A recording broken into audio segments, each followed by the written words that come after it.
Olá a todos, sejam muito bem-vindos ao nosso terceiro estudo. Se você ainda não viu os nossos estudos anteriores, eu deixo aqui a sugestão para que você assista. O vídeo anterior, o número 2, ele é um vídeo mais longo, tem bastante conteúdo, mas vale muito a pena ver porque ele é sobre uma palavra bem intrigante. Ela traz coisas e conceitos bem diferentes dos quais a gente está acostumado a ver. E o vídeo de hoje também é muito interessante, porque nós vamos tratar de uma palavra que parece muito comum, nós passamos batido por ela nas escrituras, mas no hebraico ela tem um sentido extraordinário. É impressionante a profundidade dessa palavra que nós vamos estudar hoje. E ela é essa daqui. Ela é composta por essas três letras, o Het, o Mem e o Resh. Ela é lida como Hamor. Aqui na transliteração do hebraico, o CH ele toma o som de um R bem forte, não é como o CH que a gente conhece em português. E ela significa jumento. Essa palavra aqui, ela vem de uma raiz que é formada exatamente por essas mesmas três letras aqui, o Het, o Mem e o Resh, e nós lemos essa raiz por Homer, e ela quer dizer material, corpo físico, um material bruto que é preciso dar uma funcionalidade, objetivo. Então, em cima desses conceitos, nós temos que o jumento é um ser que representa a materialidade, né? Veio dessa raiz que significa material, corpo físico, e também daqueles que carregam as cargas nesse mundo. Afinal, ele é um animal de carga, né? E está acostumado a carregar essas cargas pesadas. Essa mesma palavra que designa o jumento, Hamor, existem outras raízes que são idênticas a ela, também formada por essas mesmas letras, e elas têm alguns significados diferentes, mas nós vamos ver que todas elas estão conectadas ao jumento também. Essa primeira aqui, a raiz Hamar, nós temos o sentido de começar a fluir devagar, tranquilamente. É um líquido, né? Na verdade, ele começa fluindo devagar e vai tranquilamente. A segunda, ela dá origem a esta outra aqui, que é remar, a esse substantivo, né? Que quer dizer um betume, uma substância viscosa ou selante. Nós vemos isso daqui quando Noah selou a arca, é usado esse substantivo aqui para designar betume. Nós temos também o homer, que significa argamassa ou uma argila avermelhada. Uma segunda raiz é esta aqui, ramar, também com esse mesmo nome, e ela significa empilhar, dá origem ao substantivo pilha, tem esse sentido de amontoar.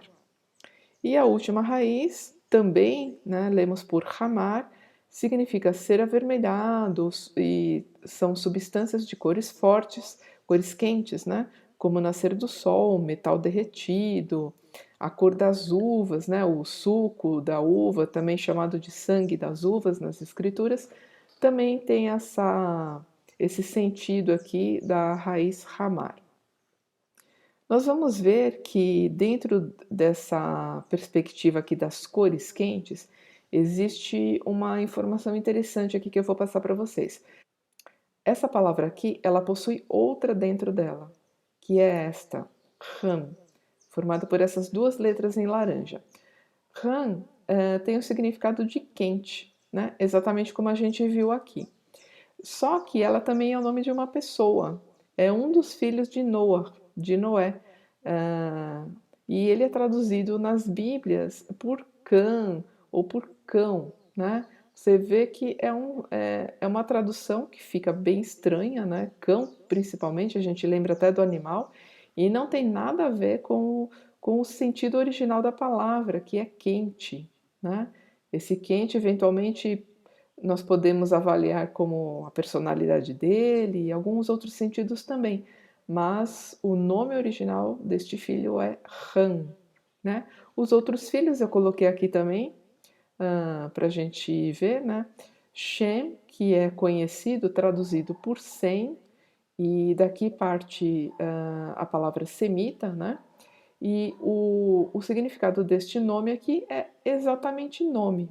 Então, o filho Shem, o significado do nome dele é exatamente nome.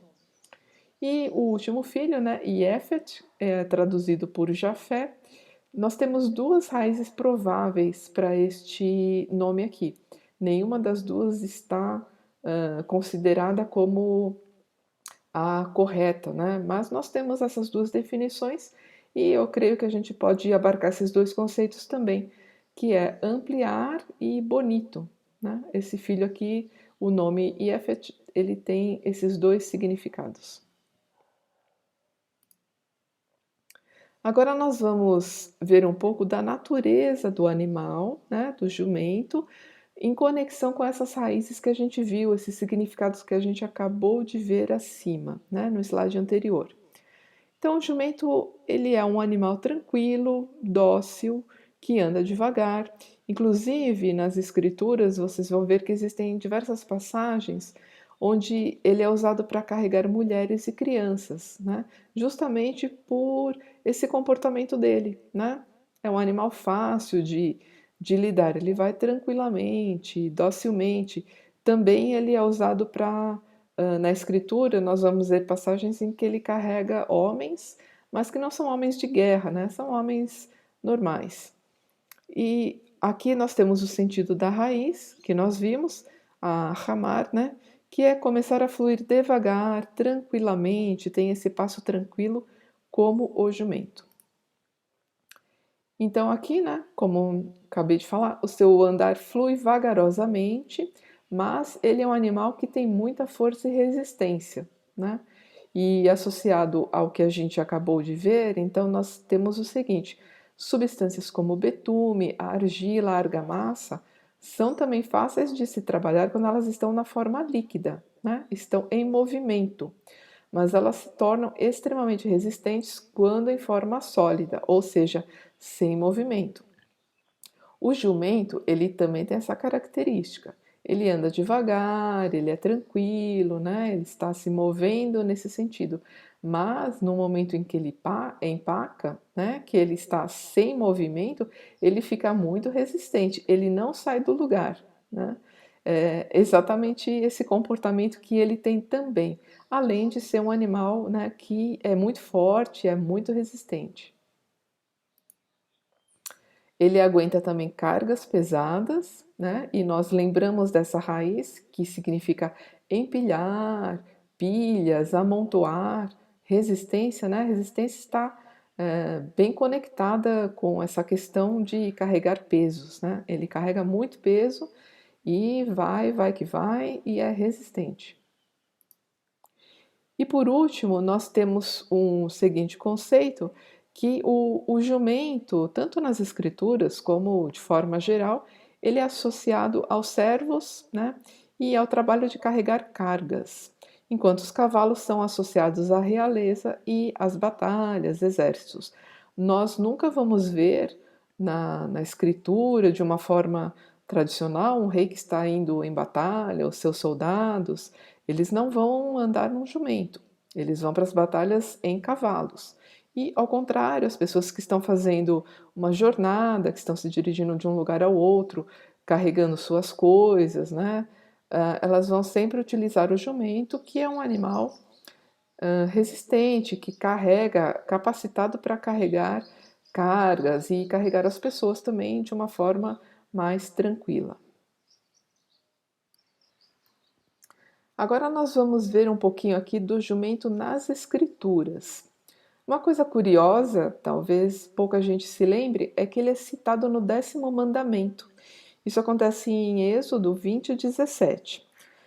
Diz o seguinte: não cobiçarás a casa do teu próximo, não cobiçarás a mulher do teu próximo, nem o seu servo, nem a sua serva, nem o seu boi, nem o seu jumento, nem coisa alguma do teu próximo. Ele é um animal que aparece logo no começo da escritura e nessa parte importante. Nós temos também que ele é o único animal impuro que precisa ser redimido por um cordeiro. Isso aqui está em Êxodo 13:13. Diz o seguinte: E todo primogênito da jumenta você deve resgatar com um cordeiro, e se não o resgatar, deve então quebrar o seu pescoço. E todo primogênito do homem, dentre seus filhos, você deve redimir. Então, é curioso que seja o único animal na escritura, é um animal impuro, né? Não serve para ser alimento, e ele precisa ser redimido por um cordeiro. Se você não faz isso, você precisa quebrar o pescoço, ou seja, você não vai poder utilizar esse animal, né? De acordo com a lei. E nesse mesmo verso, é curioso que é dito mais uma vez sobre o primogênito do homem. Todo primogênito do homem precisa ser redimido. Ele pertence a Adonai, né? Todo primogênito do homem também precisa ser redimido, e o verso coloca essas duas situações dentro desse contexto aqui. Está um verso, tudo dentro do mesmo verso. E mais uma situação aqui, que nós temos que o único animal que falou na Bíblia foi a jumenta, a Atom, de Bilã, ou Balaão, né, como é conhecido. Essa história está em Números, capítulo 22, do 21 ao 31. Bilã estava seguindo em direção ao lugar para amaldiçoar o povo de Israel. Ele estava sobre a sua jumenta, e no caminho a jumenta, a visão dela é aberta, ela vê o anjo de Adonai, por 3 vezes ele entra no caminho, né, diante da jumenta, para que Bilã não seguisse adiante. Porém, a jumenta, na terceira vez, ela não consegue mais andar, ela para, e Bilã fica bravo com a jumenta e bate nela, né? E ela diz o seguinte: o que eu fiz a você para me bater? 3 vezes. Então saem palavras da boca dela, é curioso, e Bilã fica incomodado, ele continua falando com ela, mas é isso que acontece. Então, literalmente, foi o único animal que falou na Bíblia, a jumenta de Bilã. Nós temos também que o jumento é o animal que representa a tribo de Issachar, ou Issacar, né? Uma das 12 tribos de Israel, e diz o seguinte em Gênesis 49, 14 e 15. Issacar é um jumento de ossos fortes, repousando entre duas cargas. Essa passagem aqui acontece quando Yaakov, ou Jacó, né, pai dos 12 patriarcas, ele reúne seus filhos para dar uma palavra para os últimos dias. É uma palavra que foi se cumprindo ao longo do tempo para todas as tribos, né? Alguma parte dela ainda há de se cumprir, são para todos os filhos, né? Cada filho recebeu uma palavra profética, e a de Sacar é essa aqui: um jumento de ossos fortes, repousando entre duas cargas, ou seja, ele se dobrou a aceitar um peso duplo, né? Uma carga em cada um dos seus lados. Nós temos também essa outra passagem em 1 Crônicas 12:32, que fala de Issacar, diz o seguinte: e dos filhos de Issacar, 200 de seus chefes, destros na ciência dos tempos, para saberem o que Israel devia fazer, e todos os seus irmãos seguiam as suas ordens. Então, a tribo de Issacar, ela recebeu esse dom de ser destro na ciência dos tempos, ou seja, conhecer os tempos, saber as atitudes, as ações que eles deveriam tomar no tempo certo, né?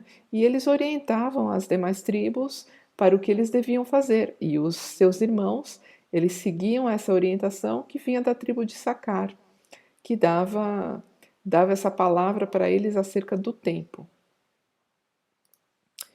E nós temos também essa passagem aqui que é bem conhecida, né, sobre Sansão, que matou 1000 homens com uma queixada de jumento. Ela acontece em Juízes 15:16, né? Eu coloquei aqui em hebraico para vocês, porque em hebraico nós vamos ter a repetição dessa palavra aqui, o Hamor, várias vezes. Nós vemos aqui, eu coloquei na mesma cor o significado, porque ela vai tomar aquelas outras raízes que nós vimos, de empilhar e pilhas e amontoar, e vai ser usado nesse mesmo verso aqui. Então, nós vamos ver essa palavra por 4 vezes aqui. Então, aqui a tradução diz o seguinte: E disse Sansão, como a queixada de jumento, montões sobre montões, como a queixada de jumento, feri a 1000 homens. Então, essa palavra aqui, veja, ela está conectada. O Balichi Rahamor quer dizer a queixada de jumento. Aqui nós temos aquela outra raiz, né? O Hamar, que dava origem a empilhar e pilhas. Essa parte aqui em laranja, Hamor, Hamaratim, quer dizer exatamente isso, montões sobre montões. Sansão empilhou, ele fez pilhas de homens, né? Usando uma queixada de jumento. Nessa parte aqui em laranja, o sentido, existe também um conceito aqui que é usado, que é da argila. Nós também vimos isso anteriormente, né? Com essa mesma raiz aqui, ramor, ela dá origem à palavra argila. Na verdade, a palavra ramar, né, dá origem à argila, e ela está conectada aqui também. Por quê? Porque homens mortos, né, esses montões sobre montões, são como argila. O homem morto, ele é como argila, ele não tem movimento, né? Nós vimos que o homem é formado da argila, do barro da terra. Inclusive, esse é o próximo estudo. Nós vamos falar sobre o homem criado da terra. E é exatamente isso que Sansão coloca aqui. A argila está conectada a esses montões que são homens que estão mortos, estão sem o fôlego de vida. E tudo isso, todas essas raízes, todo esse significado está aqui nesse pequeno verso.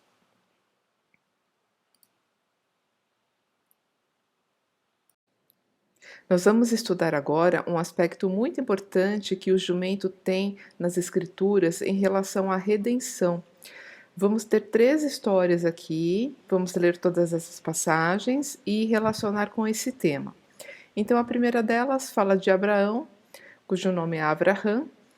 Então se levantou Abraão pela manhã de madrugada, e selou seu jumento, e tomou consigo 2 de seus moços, e Isaque seu filho, e cortou lenha para o holocausto, e levantou-se, e foi ao lugar que Deus lhe dissera. Gênesis 2:3. Essa passagem aqui, ela acontece quando Abraão recebeu uma palavra de Deus que deveria fazer um holocausto. Seria o sacrifício do seu próprio filho, o filho da promessa. Na verdade, esse holocausto ele não iria ocorrer, né? Seria apenas um teste que Adonai estava dando para conhecer, que Abraão conhecesse seu coração, se ele realmente estava disposto a obedecer, a fazer aquilo que Deus lhe pedia. A segunda história fala de Moshe. Tomou, pois, Moisés sua mulher e seus filhos, e os levou sobre um jumento, e tornou à terra do Egito, e Moisés tomou a vara de Deus na sua mão. Êxodo 4:20. Essa história acontece depois daquele contexto em que Moisés recebeu uma palavra de Deus, através do arbusto em chamas que não se consumia, que ele deveria voltar ao Egito e redimir o povo que estava lá, o povo hebreu, pois eles estavam cativos, escravos de Faraó. Então Moisés seria como um profeta, como um libertador. Ele deveria voltar para lá e fazer esse trabalho. Fiquem atentos também, porque um dos nossos próximos estudos será sobre exatamente o arbusto em chamas, que não se consumia. Vai ser um estudo bem interessante. Foi onde Moshe recebeu a palavra que acontece aqui nessa passagem. E a última história que temos, na verdade, aqui temos um texto profético em Zacarias 9:9. Quando Yeshua entrou em Jerusalém, estava próximo de realizar o seu ato de redenção. Alegra-te muito, ó filha de Sião, exulta, ó filha de Jerusalém. Eis que vem a ti o teu rei, ele é justo e traz a salvação. Ele é humilde e vem montado sobre um jumento, e sobre um jumentinho, filhote de jumenta.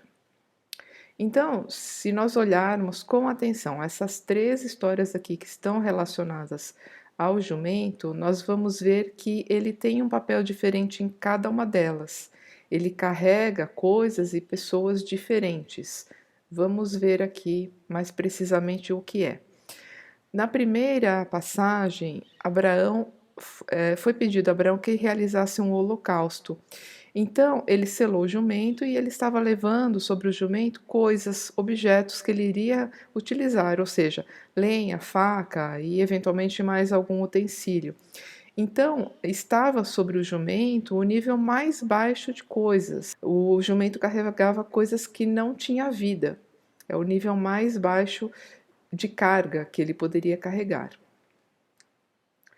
Já na passagem de Moshe, nós vemos que ele levou mulher e filhos. Inclusive, relembrando, nós falamos anteriormente que o jumento era um animal bom para se carregar mulheres e crianças, porque ele era suave no andar, ele era calmo, dócil. Então, essa passagem também ilustra essa situação. Bom, então Moshe levou sua mulher e filhos, então vemos que em relação a essa outra carga que o jumento levava, é um nível mais elevado, um nível maior, pois ele levou pessoas, né? Houve uma elevação do jumento, daquilo, do trabalho que ele prestava. Aqui nesse texto, nós vemos que o jumento carregou o Messias nos seus lombos. Então, esse foi o nível mais elevado, foi a pessoa mais elevada sobre a terra que o jumento poderia carregar. Então, vejam só, o nível de trabalho do jumento, ele foi se elevando com o passar da história, né? Aqui existe uma cronologia, os textos estão também em ordem cronológica. Então, o papel do jumento foi elevado de coisas, né, um nível mais baixo, coisas sem vida, para pessoas, mulher e filhos, e aqui no final, o nível mais elevado de todos, que ele carregou o próprio Messias. Nós vemos o texto revelado dessa profecia de Zacarias aqui em todas essas passagens, nos 4 evangelhos. Eu vou ler apenas a primeira delas, Mateus 21, 1, 9. Ao se aproximarem de Jerusalém, chegaram a Beit-Pagei, no Monte das Oliveiras. Yeshua enviou 2 discípulos com as seguintes instruções: vão à aldeia que está adiante e logo encontrarão uma jumenta amarrada com o seu filhote. Desamarrem-nos e tragam-nos a mim. Se alguém lhes perguntar algo, digam: o Senhor precisa deles, e ele os enviará de volta. Isso aconteceu para cumprir o que diz o profeta. Alegra-te muito, ó filha de Sião. Exulta, ó filha de Jerusalém. Eis que vem aqui o teu rei. Ele é justo e traz a salvação.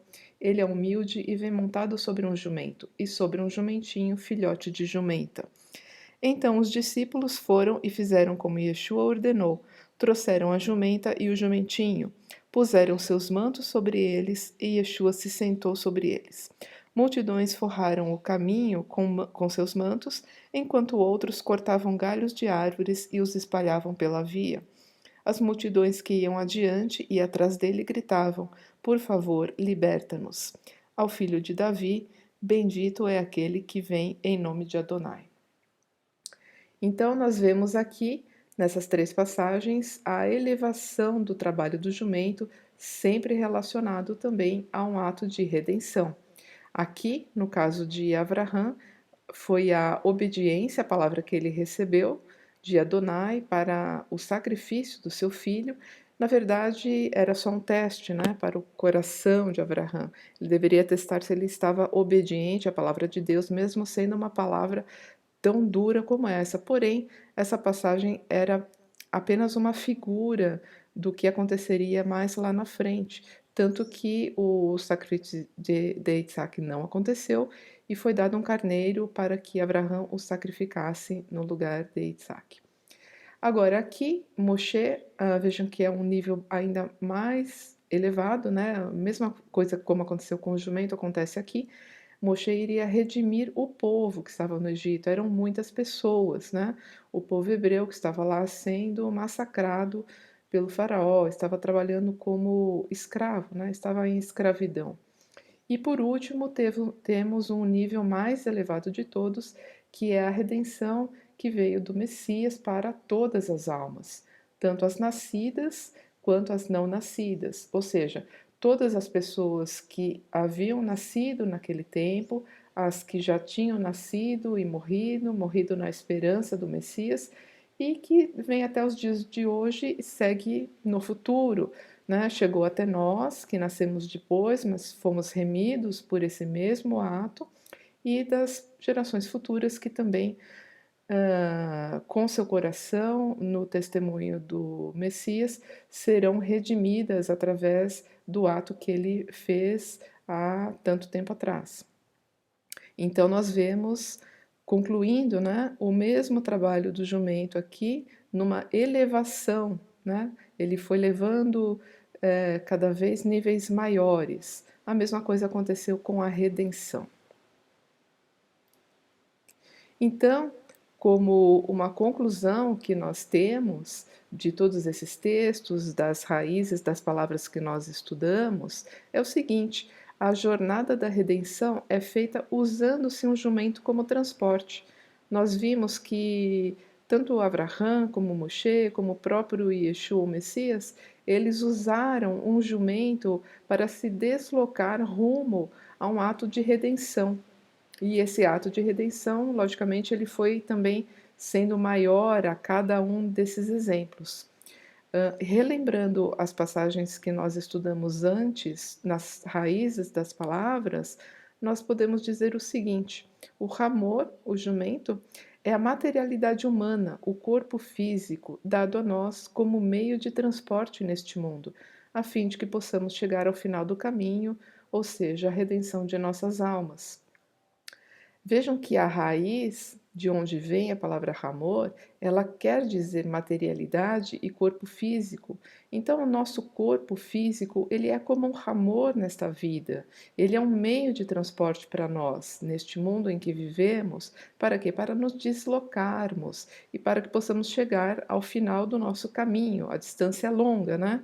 E ela é dura, ela é pelo meio do deserto também. E o final, o destino final que todos devemos buscar, né, é a redenção das nossas almas.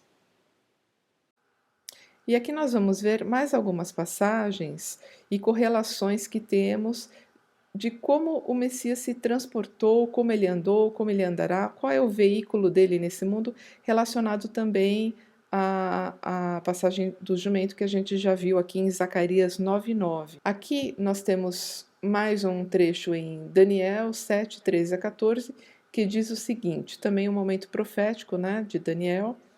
Eu estava olhando nas minhas visões noturnas, e eis que vinha com as nuvens do céu um como filho de homem, e dirigiu-se ao ancião de dias, e foi apresentado diante dele.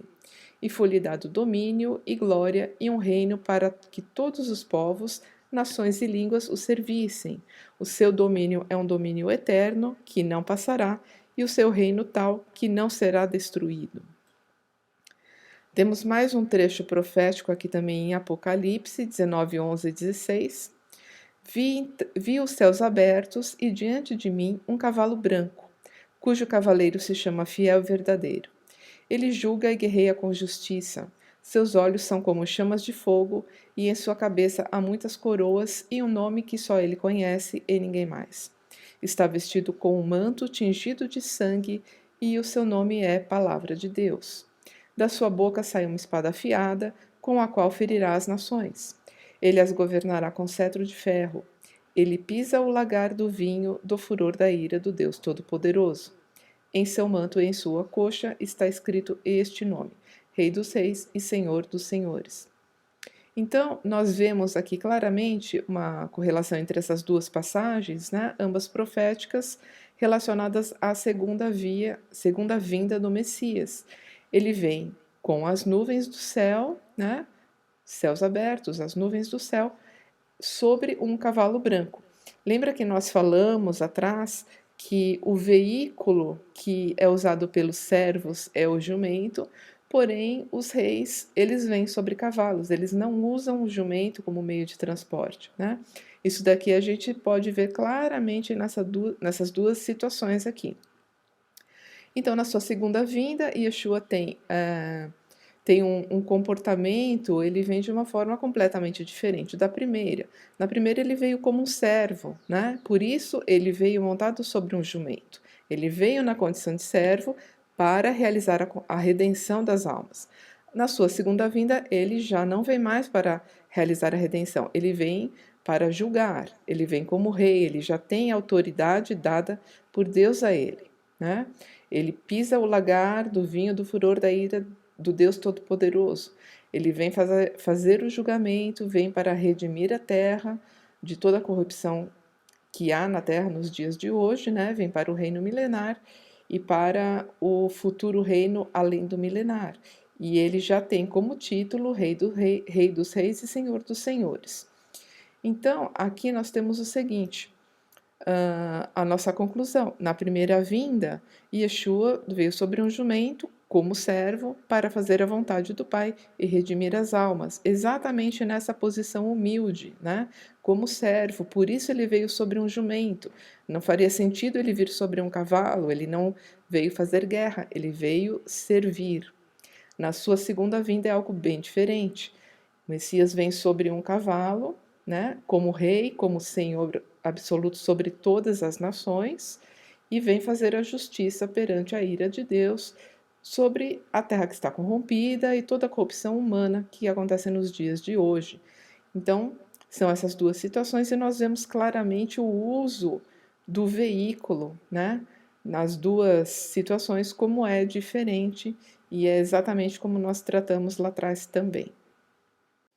Agora nós vamos estudar a palavra Hamor à luz da gematria.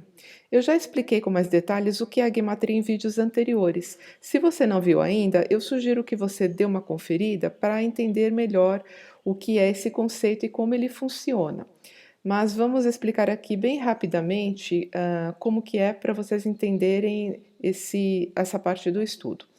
Cada letra hebraica é também um número. Então, numa palavra, nós teremos várias letras, né, que somadas darão um número. Esse número é chamado a gematria da palavra. Quando nós comparamos palavras que têm a mesma gematria, nós vamos encontrar semelhanças, conexões muito importantes entre elas. Então, esse é um estudo que nós também podemos fazer para compreender melhor a palavra. E, na verdade, o estudo da gematria, ele nos possibilita um entendimento bem profundo, coisas que nós não conseguimos absorver, entender numa leitura tradicional, numa leitura mais superficial, nós vamos entender através dessa matemática. Na verdade, é aqui que estão os segredos mais profundos da escritura. Então, vamos lá, vamos comparar a gematria de 3 palavras que eu trouxe aqui para vocês. Hamor, né, que estamos estudando, temos o Uresh 200, o Men 40, o Het 8, somados dão 248. Aqui nós temos também Avraham. Este nome aqui, de Avraham, né, que é Abraão, nós já temos a modificação dele, entrou esta letra Re aqui. O nome anterior dele era Avram. Depois que foi modificado, foi inserida essa letra Re, então aqui a gematria é em cima do nome, desse nome que foi alterado. Temos o Men 40, o Re 5, o Resh 200, o Bet 2 e o Aleph 1, 248. E também, por último, essa outra palavra aqui, Bamidbar. Essa palavra ela é composta de 2 partes. Temos essa letra Bet aqui no começo e Midbar. Midbar, essas 4 letras querem dizer deserto. Quando nós colocamos um bet na frente de uma palavra, esse bet ele toma o sentido de proveniente de, vindo de algum lugar. Então, nós temos aqui vindo do deserto, no deserto. Bamidbar é no deserto. Inclusive, este nome aqui é o nome do 4º livro da Bíblia, o livro de Números, porque ele inicia, a primeira frase dele fala de deserto, fala de no deserto. Então, o nome original hebraico é este daqui. Vejam que ele foi traduzido por um nome que não tem realmente nada a ver com este nome original, né? Foi traduzido por números. Mas, então, temos essa palavra aqui, Bamidbar, que também dá soma 248. Agora, vejam só, nós já falamos anteriormente sobre Avraham, né? E entendemos que já existe uma conexão aqui. Avraham tomou o Hamor quando ele foi fazer o sacrifício, quando ele recebeu aquela palavra e foi levar o seu filho Isaac para fazer um holocausto. Então vejam como elas já se conectam. E também essa palavra aqui, Bamidbar. Abraham ele andou pelo deserto, de fato, né? Ele subiu um monte, mas mais do que isso, ele também andou por um deserto espiritual nesse momento. Foi uma palavra terrível para ele, né? O filho da promessa deveria ser sacrificado. Na verdade, não era essa a intenção, né? Adonai queria apenas provar o coração de Abraham, na verdade, mostrar a ele, né? Adonai já sabia o que Abraham iria fazer, mas ele queria que Abraham entendesse o seu coração, que percebesse se ele seria obediente. É uma palavra tão dura, né? Mas Adonai não iria pedir para fazer esse sacrifício. Ao invés disso, ele mandou um carneiro no lugar e só que foi realmente uma palavra dura. E nós vimos também que esse conceito, todo esse acontecimento, bem como aquele acontecimento de Moshe andando sobre o jumento e do próprio Messias, temos que o jumento foi o veículo para trazer a redenção. As pessoas usaram o jumento no momento que estavam se deslocando para um lugar onde iriam realizar um ato de redenção. Então, isso daqui também é muito importante, também está relacionado à redenção, porque a redenção não é um processo fácil, né? Ela acontece na vida humana com altos e baixos e muitas dificuldades, e podemos dizer que realmente, às vezes, passamos pelo deserto. O ato de redenção é algo que está relacionado ao deserto, você viver no deserto, ter essa experiência. Então, essas três palavras se conectam dessa maneira, de uma maneira muito interessante, muito forte, com esse número de gematria 248. O número 248 também tem um aspecto bem interessante no ponto de vista matemático, e eu vou trazer algumas informações aqui que eu acho que valem a pena. Ele é o número de mitzvot, ou seja, de mandamentos positivos na Torá.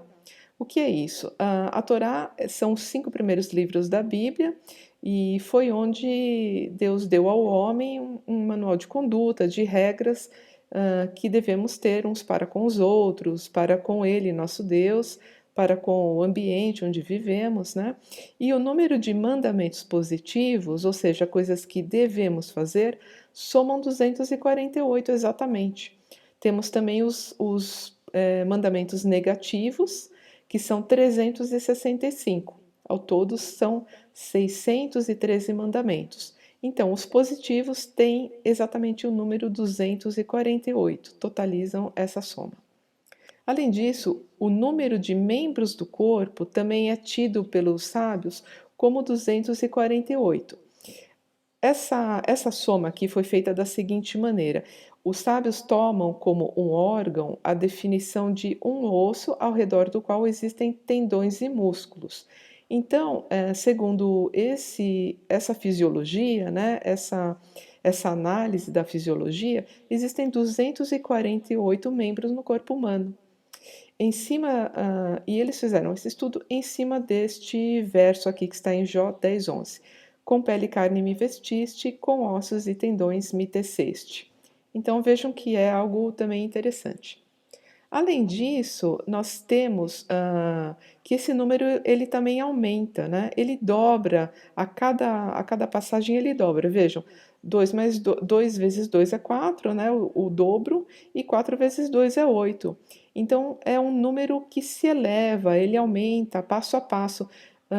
Lembra que falamos atrás das 3 histórias exatamente de Abraham, de Moshe e de Yeshua usando o jumento? Vejam que aqui temos 3 números e a mesma coisa. O ato de redenção ele foi se elevando com as histórias, ele foi se elevando com a carga que o jumento carregava, sendo que, por fim, o jumento carregou a carga mais elevada de todas, né? Ele levou o próprio Messias. E, inclusive, temos algo aqui mais interessante ainda, que o número 8 é a raiz, ou seja, a soma do número do nome Yeshua. O nome Yeshua tem a raiz, a soma, número 8, que corresponde exatamente ao último número, à última história e ao nível mais elevado de redenção que aconteceu através do uso do jumento. Vejam como a gematria ela traz aspectos tão interessantes, tão peculiares, coisas que nós não conseguimos ver numa leitura ordinária da palavra.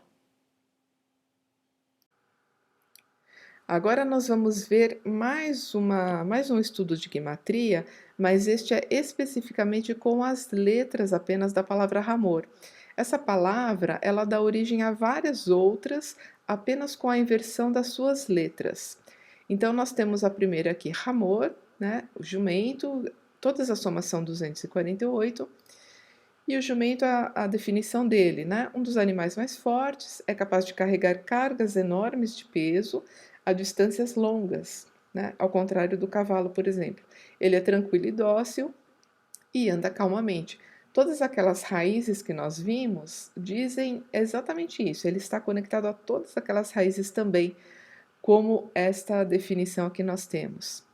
Agora, em cima dessas mesmas letras, também temos esta palavra aqui, este verbo, mahar, quer dizer amanhã ou tempo por vir. E nós lembramos de Issachar ou Issacar, né? Para quem foi dada uma profecia e era considerada uma tribo com pessoas destras na ciência dos tempos. Ou seja, eles sabiam definir qual seria o melhor tempo de fazer tal ação, eles estudavam e sabiam como se posicionar e passavam isso para as outras tribos. Então, essa bênção que eles têm, da destreza, serem sábios na questão dos tempos, nós também vemos aqui nesse verbo aqui, mahar, nessa palavra, que é a mesma, as mesmas letras de Hamor e Issachar, como você lembra, é representado pelo jumento. A sua bandeira é um jumento. Vejam como está tudo completamente interligado. Nós temos aqui mais uma palavra muito interessante que é rechem, ou seja, útero. E qual a definição que nós temos de útero? Ele é um órgão fortíssimo, é capaz de aumentar durante a gravidez cerca de 5 a 6 vezes e carregar um grande peso, cerca de 20 vezes do original, por uma longa jornada de tempo. Ou seja, o útero é um órgão completamente parecido com o jumento. Ele é forte, ele carrega peso, ele vai a distâncias longas, né? Exatamente como o jumento. Então, vejam que a formação das palavras no hebraico, elas estão muito conectadas. As forças usadas para formar esta palavra, Hamor, são as mesmas forças, as mesmas letras usadas para formar a palavra útero. E vejam como elas estão com seus conceitos são muito próximos. Isso daqui nós encontramos no hebraico e dificilmente encontramos em outra língua. Por exemplo, no nosso idioma nada tem a ver uma palavra com a outra, mas no hebraico vejam como os conceitos são muito próximos. Por isso elas estão ligadas, por isso elas têm a mesma gematria. E por último, nós temos essa linda palavra aqui, raham, que é misericórdia. Então, o que nós entendemos por misericórdia? Também é uma palavra idêntica a útero, né? Vejam que ela nem muda, ela só muda a pronúncia, mostrando que a concepção e a gravidez é um milagre da misericórdia do Eterno. Então, outra conexão aqui muito bonita, né? Uma palavra que é idêntica, tem apenas o som diferente, mas é um ato da misericórdia divina, a concepção e trazer uma pessoa a este mundo, né, para sua caminhada como um Hamor, como um corpo físico em busca da redenção. Então, agora, analisando tudo que a gente viu nesse vídeo, as raízes de onde vieram a palavra Hamor, a gematria de outras palavras que se conectam, todos esses conceitos, nós podemos fazer um seguinte apanhado. A Homer, que tem a gematria de 248, que significa materialidade deste mundo, o corpo físico, é o veículo que nos foi dado para percorrermos o caminho da vida em direção à redenção das nossas almas, né? O nosso corpo, ele é como um jumento nessa vida, ele é como um Homer, né? Ele nos carrega a nossa alma em direção à busca da redenção. É uma doçura que não encontra fragilidade, mas, pelo contrário, submete-se à carga dupla e percorre trilhas inóspitas no deserto, Bamidbar, ou seja, como o Issachar, que tem a representação de jumento, ele se colocou, ele se submete a ter essa carga dupla, né? Levar uma carga pesada em cada um dos seus lados e percorrer um caminho difícil no deserto, nas trilhas da vida, seja no mundo natural ou no mundo espiritual. Nesses dois sentidos, o jumento carrega as cargas. O ramor também pode ser comparado a outra raiz, a remar, uma substância fluida e maleável que se torna um selante ou vaso fortíssimo resistente. Ela é uma argila à qual foi dada uma finalidade e torna-se um tijolo de construção da vida. Exatamente como o jumento, né? Nós podemos dar uma finalidade a ele, nós colocamos carga sobre ele, ele nos transporta por caminhos, ele nos leva a outras direções, ele nos leva ao nosso destino, sendo um tijolo da construção da nossa vida. E ele é também o transporte do servo, mas também ele é o veículo, né? Foi o veículo do grande rei na sua primeira vinda. Ele é forte como um rehen, como um útero, e ele nutre dentro de si o amor à semente de Avraham, que também é 248, ou seja, os descendentes de carne e espírito. Como nós vimos no primeiro vídeo, né, os descendentes de Avraham são todos descendentes de carne e os de espírito também enxertados na mesma oliveira. E Hamor, a sua alma deseja unir esses dois cestos que ele carrega, que são representações também das duas casas de Israel dispersas pelo mundo, as duas tribos, né, que são formadas pela casa de Israel, as 10 tribos que foram dispersas pelo norte, e as duas tribos Judá e Benjamim, que foram dispersas pelo sul. Ele quer unir esses dois povos. Sensível ao conhecimento do porvir, como a tribo de Sahá, né, sabe que Arahã, a misericórdia de Deus, que gerou todos esses filhos, um dia os unirá numa só família, reunidos pelas mãos do Messias, como nós vemos em tantas profecias que deverão ser cumpridas no final dos dias. Então vejam que Ramor, ele carrega todos esses conceitos aqui nas escrituras ele é um animal tão humilde, né? Nós passamos por cima, nós não damos muita atenção ao jumento, né? Mesmo nos dias de hoje ele é considerado um animalzinho sem muita expressão. Mas vejam que a mente de Deus é diferente da nossa, né? Ela deu este nome a ele e este nome está conectado com palavras tão fortes e tão lindas como útero e misericórdia. Então vejam que a mente de Deus é bem diferente da mente do homem. E o amor, como o nosso corpo físico, ele tem uma grande missão neste mundo, né? Que é nos carregar em direção à redenção da nossa alma. É a tarefa mais importante dele, é uma tarefa muito elevada. Então eu espero que a partir de hoje você também veja esse animalzinho de uma forma diferente, né? Com o devido valor que ele tem, que é muito importante também nas escrituras. Espero que você tenha gostado, que este estudo te acrescente, que seja importante e que abra sua mente para esses conceitos que são entendidos no hebraico de uma forma bem diferente do que nós conhecemos. Muito obrigada pela sua atenção e até o próximo. Shalom.